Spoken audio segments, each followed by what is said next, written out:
Bakit itinuturing na halos walang korupsyon ang Singapore? Ang kwento ng bayan na natutong maging disiplinado.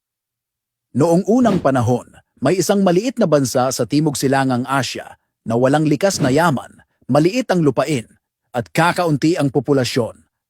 Ang pangalan ng bansang ito ay Singapore. Hindi kagandahan ang simula ng kwento.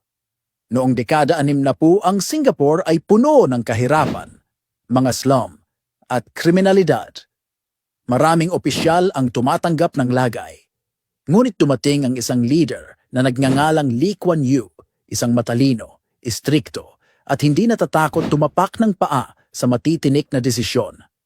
Isang araw, tinipon niya ang kanyang gabinete at sinabi, "Kung gusto nating umasenso, kailangan nating tapusin ang ugat ng kabagalan, ang corruption." At mula roon, nagsimula ang mahigpit na kampanya. Parang kwento ng isang mahigpit na ama na ayaw mapariwara ang pamilya.